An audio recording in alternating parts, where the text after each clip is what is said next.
మన ప్రభు అయిన యేసు క్రీస్తు నామములో కూడి వచ్చిన ప్రతి ఒక్కరికి వందనాలు తెలుపుకుంటూ దేవుని యొక్క సన్నిధిలో ఈ దినం మనతో ఏం మాట్లాడుతున్నారో ఆ మాటలను జ్ఞాపకం చేసుకునే ముందుగా దేవుని సన్నిధిలో మీతో మాట్లాడుతూ సాక్ష్యం పంచుకుంటూ దేవుని సన్నిధిలో ముందు కొనసాగుతాను. దేవుడు గత ఒక రాత్రి దినంన దేవుని యొక్క సన్నిధిలో మా యొక్క నిత్య జీవ పండుగల కూడికలను బట్టి కృతజ్ఞత ఆరాధన దేవుడు మహిమకరంగా జరిగించాడు. అందుని బట్టి దేవునికి కృతజ్ఞతాస్తుతులు చెల్లిస్తున్నాను. దేవుని యొక్క పరిశుద్ధ గ్రంథం నుంచి ఇది మన యొక్క జీవితాల్లో ప్రత్యేకమైన మాటలను జ్ఞాపకం చేసుకుందామండి. మనకు తెలిసిన యొక్క మాటలే పరిశుద్ధ గ్రంథంలో జ్ఞాపకం చేసుకుంటే సమూయేలు గ్రంథం 2వ అధ్యాయం 12వ వచనం మనం చదువుకుందాం.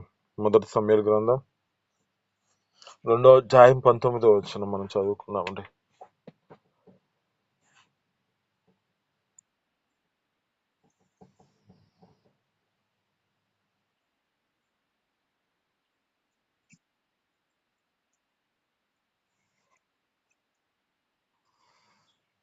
రెండో అధ్యాయం 19వ వచనం 12వ వచనం.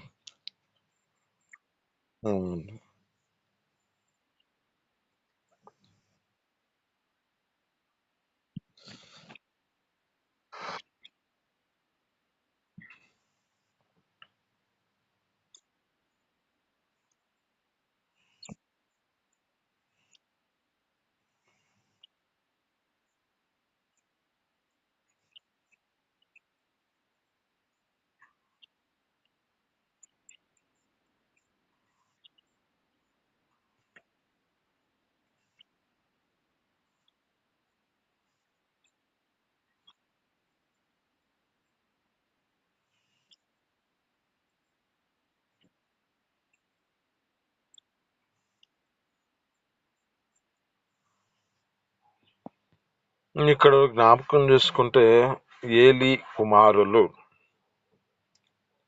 ఏలి అంటే ఈ యొక్క వ్యక్తి ఎవరు అంటే దేవుని యొక్క సన్నిధిలో ఒక దైవ సేవకుడుగా ఉన్న వ్యక్తిగా కనపడుతూ ఉన్నాడు. అయితే ఈ లేఖనాలు బట్టి చదువుతున్న మాటలు జ్ఞాపకం చేసుకుంటే తన యొక్క కుమారులు ఎలాంటి వారు అంటే దుర్మార్గులుగా, వారు దుష్టాస్తము చేత నింపబడిన వారిగా కనపడుతూ ఉన్న స్థితి మనం జ్ఞాపకం చేసుకుంటే వీరి యొక్క పేర్లు జ్ఞాపకం చేసుకుంటే పినే, హోప్ని, పినేహాస్. వీరి జీవితాల్లో జ్ఞాపకం చేసుకుంటే దైవజనుల కుటుంబాలలో మరియు దేవుని యొక్క పరిచర్యలో ఉన్న వారికి వీరి యొక్క స్వభావం బట్టి జ్ఞాపకం చేసుకుంటే ఒక తీవ్రమైన హెచ్చరిక. లేఖనాలు చదువుతున్న మాటలు బట్టి వీరు దుర్మార్గులని పిలువబడుతుంది. కానీ వారి జీవితాల్లో మనం నేర్చుకోవలసిన పాఠం ఏమిటంటే దేవుని యొక్క సన్నిధిలో ఉండి కూడా ఆ దేవుని యొక్క మార్గంలో నడిపించబడుతూ ఉండవలసిన వారు ఏం చేస్తున్నారంటే ఒక దుర్మార్గమైన పనులు చేస్తూ ఉన్నారు. ఒక దైవ సేవకుడు, దైవజనుల యొక్క బిడ్డలుగా పిలువబడుతున్న వారు. మనం జ్ఞాపకం చేసుకుంటే కొన్ని రీతులలో ఈ లోకములో మనుషుల యొక్క జీవితాలు అలాంటి స్థితిలో కొనసాగించబడుతున్నవి. యవనస్తుల యొక్క జీవితాలు దేవుని యొక్క సన్నిధిలో ఉన్న తమ యొక్క మార్గాలను చక్కపరచుకోలేని పరిస్థితులు. ఈ యొక్క దైవజనుల యొక్క కుమారులే సరిగా లేని పరిస్థితిలో ఉన్న పరిస్థితులుంటే ఇంకా లోకరీతిలో అనేక మంది తమ యొక్క స్థితిని బట్టి దేవుని యొక్క సన్నిధిలో పరిచర్యకు వస్తున్న వారి యొక్క జీవితాలు ఎంతవరకు ఉంటున్నాయి. అయితే ఇక్కడ మనం జ్ఞాపకం చేసుకుందాం వీరి యొక్క అనుభవాలలో ఏ స్థితిలో నడిపించబడుతున్నారు. ఒకటి, వీరి జీవితాలలో దేవుని యొక్క భయము, దేవుని పట్ల భయం అనేది లేకుండా పరిస్థితి కలిగి ఉంది. వారి యాజక వంశంలో పుట్టినవారు. మందిరంలో పెరుగుతున్న వారు అయితే కానీ దేవుని యొక్క సన్నిధిలో వారు భయాన్ని పొందుకున్న స్థితిని కనపట్ల. అంటే భయభక్తులు తమ జీవితాలలో నడిపించబడిన స్థితి కనపడట్లా. వీళ్ళు దుర్మార్గులై వారి జీవితాలలో యెహోవాను ఎరగని వారై ఉన్నట్లుగా ఉన్నారు వీళ్ళ జీవితాలు. అయితే ఇక్కడ జ్ఞాపకం చేసుకుంటే కేవలం భక్తి గలవారమై కుటుంబంలో పుట్టినంత మాత్రాన, లేదా ఆ మందిర సేవలో చేసినంత మాత్రాన ఒకరు రక్షించబడరు. దేవునితో వ్యక్తిగత సంబంధమైన అంటే లేకపోతే, ఆ యొక్క వ్యక్తిగత సంబంధమైన స్థితి లేకపోతే మనం ఎంత ఉన్నత స్థితిలో ఉన్నా దానికి తగిన మంచి పేరు లేని పరిస్థితి ఉంటది. అయితే వీరి యొక్క స్థితిని గుర్తు చేస్తున్న మాటల ప్రకారం జ్ఞాపకం చేసుకుంటే, ఏలి మంచి సేవకుడు, ఇతడు ఒక గొప్ప సేవకుడు, కానీ ఇతని యొక్క కుమారులు ఇది స్థితిలో నడిపించబడలేని పరిస్థితిలో ఉన్న స్థితిని గుర్తు చేస్తూ ఉంటే, వీరికి ఏ మాత్రము భక్తి లేని పరిస్థితిలో ఉన్నారు కనుక వీరి జీవితాలలో ఏ స్థితిలో ఉన్న పరిస్థితి అంటే ఒక దుర్మార్గం చేత నడిపించబడుతున్న స్థితిలో దేవుని పట్ల భయం లేని వారిగా కనబడుతుంది. అంటే వీరికి పతనము కారణం ఏమిటంటే, ఒకటి వీరు దేవుని పట్ల భయమును కలిగిన వారిగా నడిపించబడలేని పరిస్థితి. వీరిలో రెండవ అనుభవం ఏమిటంటే, జ్ఞాపకం చేసుకుంటే బలిపీఠము వద్ద అపవిత్రమైన పరిస్థితిని తీసుకొచ్చిన వారు. అపవిత్రత చేయటం వల్ల యాజకులుగా నడిపించబడుతున్న వారు, బలి అర్పించవలసిన వారు, దేవుని యొక్క సన్నిధిలో ఆ బలి ఆ దేవునికి ఇవ్వవలసిన వారు ఏ స్థితికి వచ్చారు అంటే, యాజకులుగా ప్రజలను తెచ్చి బలులను దేవునికి భాగాన్ని దహించక ముందే వారు తమకు నచ్చిన మాంసమును బలవంతంగా లాక్కుని వారిగా కనబడుతున్నారు. ఈ పాపం ఎలాంటిది అంటే, దేవునికి ఇవ్వవలసిన గౌరవాన్ని ఇవ్వకుండా ప్రజలు దేవునికి అర్పించే అర్పణలు తునీకరించే వారిగా ఉన్న స్థితి కనబడుతుంది. యెహోవా సన్నిధిలో వారి జీవితాల్లో ఏ విధమైన స్థితిలో కలిగి ఉన్నారంటే, బహు పాపము కలిగిన వారిగా కనపడుతున్నారు. మనకి ఒక వ్యక్తి కనపడుతూ ఉంటాడు. దానియేలు గ్రంథంలో ఒక వ్యక్తి కనపడుతూ ఉంటాడు. ఆ వ్యక్తి ఏం చేస్తున్నాడంటే, దేవుని యొక్క మందిరములో ఉన్న వస్తువులని వాడుకుంటున్నాడంట. దేనికి వాడుకుంటున్నాడు? మద్యాన్ని సేవించడానికి, అపవిత్రమైన వాటిగా వాటిని చేస్తున్నాడు. వీటిని అపవిత్రమైన వాటిగా చేసిన పరిస్థితిని జ్ఞాపకం చేసుకుంటే, తన జీవితంలో కొలవబడింది, త్రాసులో కొలవబడింది, తన భక్తిని కొలవబడింది. తన జీవితాన్ని గుర్తు చేసుకుంటే ఏ స్థితికి వచ్చాడు?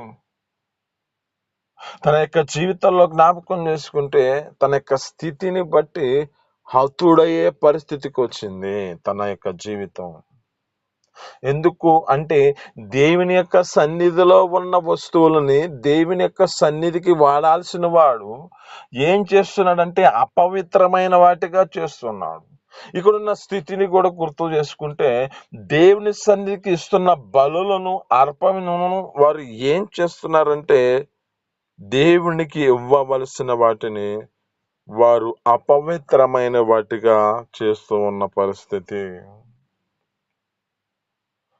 ఒకటి, వీరి జీవితంలో దేవుని పట్ల భయం లేని స్థితిలో నడిపించబడుతున్నారు. 2, బలి అర్పించవలసిన వాటిని అపవిత్రమైన వాటిగా చేస్తూ ఉన్నారు. 3వ అనుభవం ఏమిటంటే, వీరి యొక్క స్థితిని గుర్తు చేసుకుంటే, ఈ యొక్క నైతిక పతనం ఎందుకు కలిగింది అంటే, వీరు లోక సంబంధమైన ఆశల చేత, వ్యభిచారం అనే మనసు చేత నడిపించబడుతున్నవారు. అంటే లోక సంబంధమైన వారి జీవితాలలో ఎలా నడిపించబడుతున్నారో అదే స్థితిని కలిగిన వారిగా దేవుని యొక్క సన్నిధిలో వారితో ఎవరైతే ఆ పరిచర్యకు వస్తున్న వారు, ఎవరైతే ఆ సన్నిధికి వచ్చిన వారు ఏం చేస్తున్నారంటే స్త్రీలను సేవించే పరిస్థితి కనపడుతున్న స్థితి కనపడుతుంది మాట. అంటే వ్యభిచార సంబంధమైన ఆలోచన వీరి జీవితాల్లో నడిపించబడుతున్నది. ఒకటి, దేవుని పట్ల భయం లేని పరిస్థితిలో నడిపించబడుతూ దుర్మార్గులుగా మార్చబడ్డారు. 2, దేవునికి ఇవ్వవలసిన బలిని అపవిత్రమైన వాటిగా చేసిన పరిస్థితి కనబడుతుంది. 3, తమ యొక్క శరీరమును అపవిత్రమైన పరిస్థితిని తీసుకొచ్చుకొని వ్యభిచార సంబంధమైన క్రియల చేత వారు నడవడిక ఉన్నది.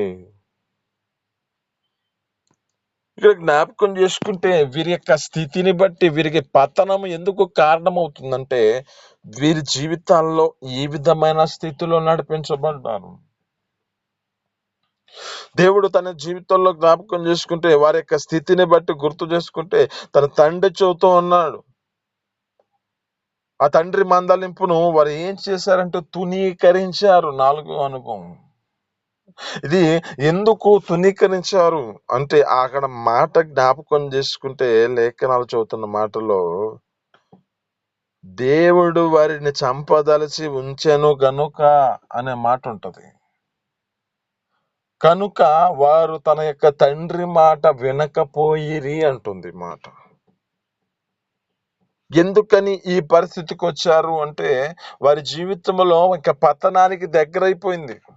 ఇక వినే పరిస్థితి లేదు. వారు చేసిన క్రియలే వారి జీవితాలలో వారి యొక్క స్థితిని బట్టి మరణానికి పాత్రమైన పరిస్థితి వచ్చింది. ఈ దినము నీతో మాట్లాడుతున్న మాటలు బట్టి ఒక దైవజనుల యొక్క పిల్లల పరిస్థితి ఇలా ఉంటే మరి లోక సంబంధముగా తమ యొక్క జీవితాలు నడిపించుకుంటూ దేవుని యొక్క సన్నిధికి వచ్చి దేవుని యొక్క సరైన మార్గములో నడిపించబడపోతే పరిస్థితి ఎలా ఉంటది? ఇక్కడ ఉన్న జీవితాల్లో జ్ఞాపకం చేసుకుంటే వీరి యొక్క స్థితిని గుర్తు చేస్తుంది. వీరికి ఎలాంటి స్థితి వచ్చింది? ఒకే దినమున ఒకే సమయంలో వారి జీవితాలలో ఒక విషాదము కలిగి ఉన్న పరిస్థితి. దేవుడు చెప్పినట్లే ఒకే రోజులో యుద్ధములో వారిద్దరిని చనిపోయిన పరిస్థితి కలుగుతుంది. వారి చనిపోవడం కాకుండా దేవుని యొక్క సన్నిధిలో ఏం కలిగింది అంటే మందస్సము పట్టబడిన పరిస్థితి. దేవుని యొక్క మహిమ ఇశ్రాయేలు నుండి వెళ్ళిపోయిన పరిస్థితి. దినమన్నీతో మాట్లాడుతున్న మాటల ప్రకారం దేవుని యొక్క సన్నిధిలోనికి వచ్చిన మన జీవితాలను బట్టి మన ద్వారా ఆ దేవుని యొక్క మందస్సాన్ని మనం పట్టబడి ఆ దేవుని యొక్క మందస్సాన్ని మనం కాపాడగలుగుతున్నామా? దానిని పట్టబడే స్థితిని మనం తీసుకొస్తున్న పరిస్థితి ఉన్నదా? ఇంకా అక్కడ ఉన్న రెండో అనుభవం ఏమిటంటే ఆత్మీయత స్థితిలో వారి జీవితాల్లో కుటుంబ నాశనము కూడా పోయే పరిస్థితి, కుటుంబ పతనానికి కారణమైన పరిస్థితి. వారి యొక్క తండ్రి ఏలీ కూడా ఆ వార్తను విని చనిపోయిన పరిస్థితి కనబడుతుంది. ఇక జ్ఞాపకం చేసుకుంటే ఈకోబోదు అనే ఫినెహాసు భార్య ప్రస్తవిస్తూ మహిమ వెళ్ళిపోయింది అని తన కుమారునికి పేరు పెట్టి ప్రాణం విడిచిపోయిన పరిస్థితి. ఎందుకు ఈ విధమైన పరిస్థితికి వచ్చింది? ఎందుకు ఇంత విషాదం కలుగుతుంది అంటే వారు దేవుని యొక్క సన్నిధిలో ఉండవలసిన రీతిలో ఉండలేని పరిస్థితి వల్ల, అంటే దుర్మార్గ క్రియలు చేసిన పరిస్థితిని బట్టి వారి జీవితాలలో పతనాన్ని వారే తీసుకొచ్చుకున్న జీవితం కలిగి ఉన్న స్థితి. దినమన్నీతో మాట్లాడుతున్న మాట ప్రకారం ఒకటి, నువ్వు దేవుని యందు భయభక్తులతో నడిపించబడుతున్నావా? దేవుని అంటే భయంగా ఉన్నదా నీ జీవితంలో? 2, నీ స్థితిని బట్టి బలి అర్పిస్తున్న దానిలో పవిత్రమైనదిగా దానిని ఎంచి దేవుని సన్నిధిలో బలి అర్పిస్తున్నావా? 3, నీ జీవితంలో నైతిక ఆ లోక సంబంధమైన క్రియల చేత వ్యభిచారం చేత ఉండకుండా తమ యొక్క స్థితిని బట్టి దేవుని సన్నిధిలో ఉన్న స్థితిని గుర్తు చేసుకుంటూ దేవునిలో పరిశుద్ధతను కాపాడుకుంటున్నావా? 3, నీ జీవితంలో తండ్రి చెప్తున్న మాట, దేవుని యొక్క వాక్కులు చెబుతున్న మాట ప్రకారం నీ జీవితంలో దానిని కొనసాగించబడుతున్నావా, లేక నీ స్థితిని బట్టి దానిని తుణీకరిస్తున్న పరిస్థితి ఉన్నదా? దినము నీతో మాట్లాడుతున్న మాట ప్రకారం నీ జీవితంలో ఏమి నెరవేర్చబడుతుంది? ఏ స్థితిలో ఉన్నావు? నీ స్థితిని బట్టి దేవుని యొక్క సన్నిధిలో నీతో మాట్లాడుతున్న మాటల ప్రకారం ఈ యొక్క కుటుంబంలో ఒక విషాదమైన పరిస్థితి తీసుకొచ్చుకొని మందసాన్ని పట్టబడిన పరిస్థితిని తీసుకొచ్చారే, కుటుంబ నాశనం తీసుకొచ్చుకున్నారే, తమకు కలిగిన వారి కుటుంబంలో ఉన్న ప్రతి ఒక్క స్థితిని గుర్తు చేసుకుంటే వారి యొక్క స్థితి ప్రాణం విడిచిన పరిస్థితి కనపడుతుంది. మన జీవితాల్లో గుర్తు చేసుకుందాం. పరిశుద్ధత, దేవుని యొక్క పరిచర్యలు చేసేటప్పుడు మన యొక్క హృదయం ప్రవర్తన పట్ల జాగ్రత్తగా మనం కలిగి ఉందాం. క్రమశిక్షణ మనం నేర్చుకుందాం. మన పిల్లలకి రానున్న దినములో వారికి ఒక మార్గాన్ని మనం చూపించేవారుగా మన జీవితాలు కలిగించి నడిపించబడదాం. దేవునికి భయపడుతూ ఆ ప్రేమ స్వరూపుడైన ఆ యొక్క దేవునికి మన జీవితాల్లో భయపడుతూ ఆయన మనం గుర్తు చేసుకుందాం. ఎందుకంటే ఆయన కోపించేవాడు, అలాగే ఆయన మనలకి కృప చూపించేవాడు.